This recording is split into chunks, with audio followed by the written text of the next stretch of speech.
Shalom, selamat pagi Bapak Ibu, Saudara-saudara GSJ, anggota GSJA, Peniel serta Anugerah Cabang Kemendung dimanapun Bapak Ibu Saudara berada. Bertemu kembali dengan saya dalam mimbar online edisi tanggal 24 Juli tahun 2024. Sebelum kita membaca serta merenungkan firman Tuhan, mari kita berdoa terlebih dahulu. Terima kasih Bapa di surga, terima kasih Tuhan Yesus, terima kasih Roh Kudus buat kasih-Mu, buat anugerah-Mu. Saat ini kami ingin membaca serta merenungkan firman Tuhan.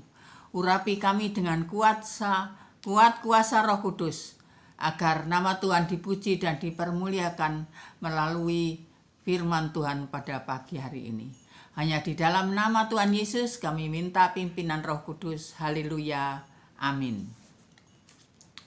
Bapak Ibu, saudara-saudara yang dikasihi Tuhan Yesus Kristus, pembacaan gemar kita hari ini terambil dari Kitab Perjanjian Lama, yakni Sefanya pasal yang pertama sampai pasal yang ketiga.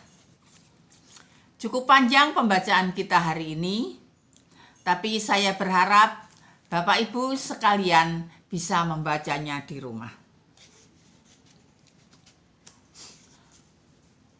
Nama Sefanya berarti Tuhan menyembunyikan. Tidak dijelaskan di dalam Alkitab Tuhan menyembunyikan Sefanya dari apa. Tapi satu hal yang baik, yang pasti bahwa Tuhan menyembunyikan Sefanya dari hal-hal yang tidak baik demi kebaikan Sefanya. Sefanya adalah cucu buyut dari Raja Hizkia, penguasa Yehuda yang baik hati yang terakhir. Itu bisa kita lihat di dalam Sefanya pasal yang pertama, ayat yang pertama. Firman Tuhan yang datang kepada Sefanya bin Kusi bin Gedalia bin Amaria bin Hizkia dalam zaman Yosia bin Amon Raja Yehuda.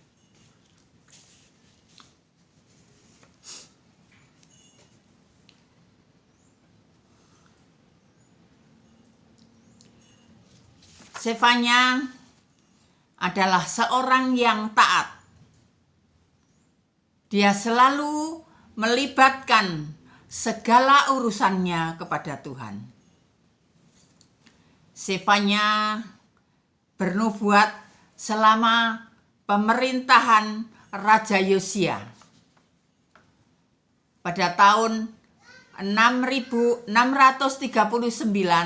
sampai 609 sebelum Masehi. Sebagai seorang kerabat kerajaan, Sefanya bebas keluar masuk istana kerajaan. Dan Sefanya dengan berani menunjukkan dosa kesalahan Yerusalem dan Yehuda. Itu bisa dilihat dari pasal 1 ayat yang keempat sampai yang ke-13 dan pasal 3 ayat pertama sampai yang ke-7. Berani memberitahukan hukuman kepada Yehuda dan Yerusalem. Sungguh luar biasa. Tidak semua orang berani melakukan hal itu. Karena untuk memberitahukan hukuman Yehuda atau menunjukkan dosa serta hukuman itu mengandung resiko yang besar. Satu contoh, Elia. Dia harus bersembunyi dari Raja Ahab dan juga dari Ratu Isabel karena dia menegur akan kesalahan Isabel. Sehingga ia harus lari untuk bersembunyi karena akan diancam akan dibunuh oleh Isabel. Menunjukkan kesalahan dan dosa juga bisa berakibat tidak disukai, dibenci.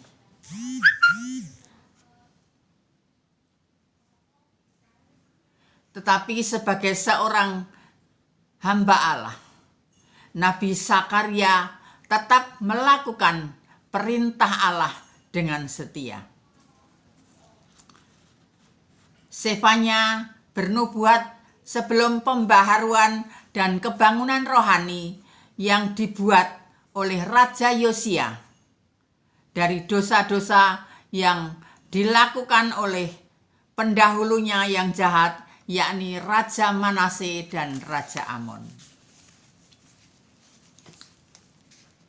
Zefanya menubuatkan kehancuran Asyur juga yang perkasa yang terjadi pada tahun 612 sebelum Masehi bersama-sama dengan jatuhnya Niniwe.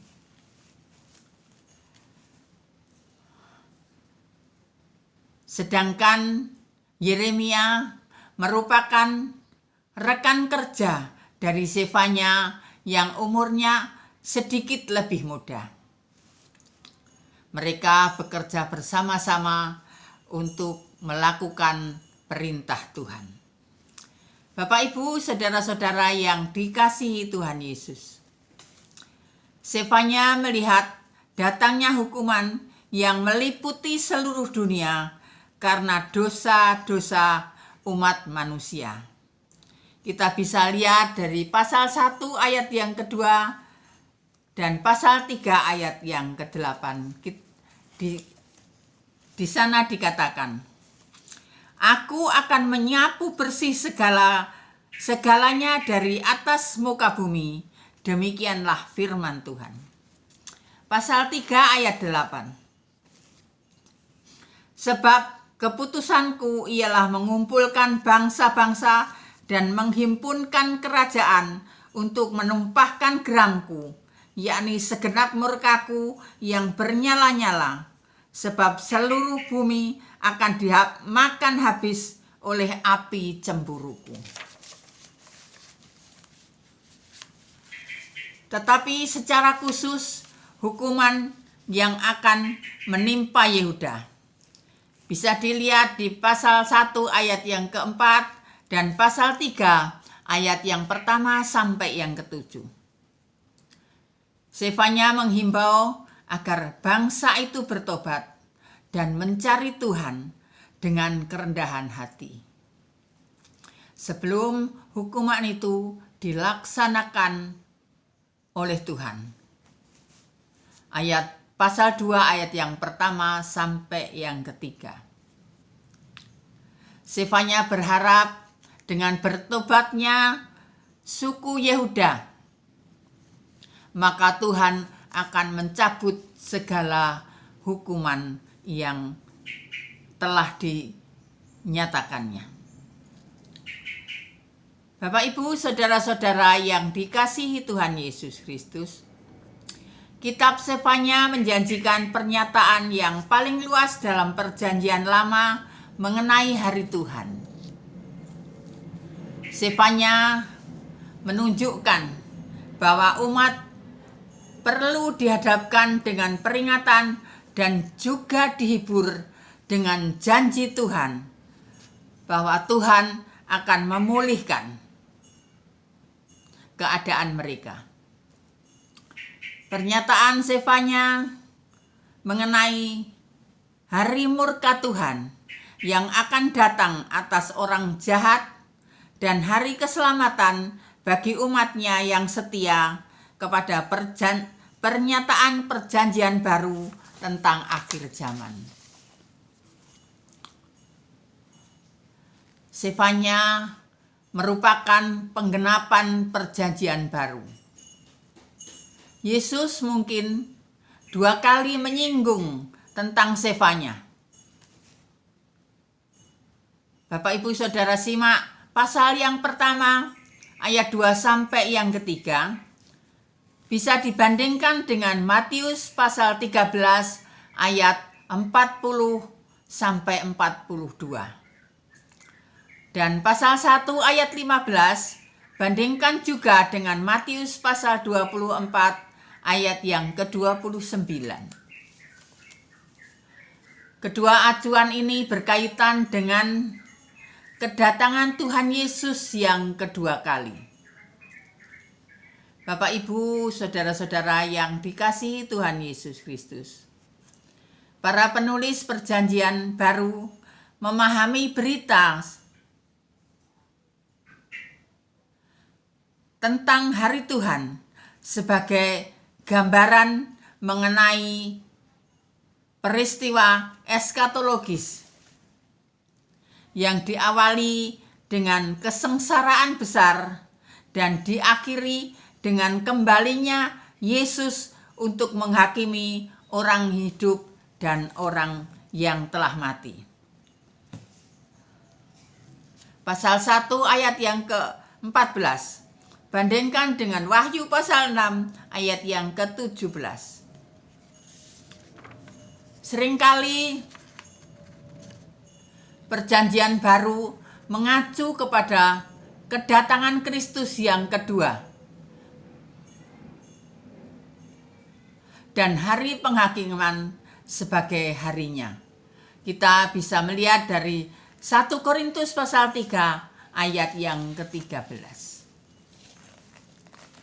Bapak, Ibu, saudara-saudara yang dikasihi Tuhan Yesus Kristus. Kitab Sefanya ini mengingatkan kepada kita bahwa harinya atau hari Tuhan sudah dekat. Sebagai orang percaya, kita harus tetap konsisten pada iman kita kepada Tuhan Yesus. Hal ini memang tidak mudah, tetapi kita harus berjuang untuk itu. Bahkan Tuhan Yesus sendiri juga mengalami pencobaan, dicemooh dan diejek ketika di bumi. Matius pasal 27 ayat 39 sampai yang ke-44. Tuhan Yesus dicemooh ketika sedang melakukan penyelamatan di kayu salib. Demikian pula hidup kita bukanlah hidup yang mudah. Ada banyak tantangan yang harus dihadapi. Dan dalam masalah yang pelik itulah iman kita diuji. Apakah kita tetap berjuang bersama Tuhan atau kalah menyerah pada pencobaan itu sendiri.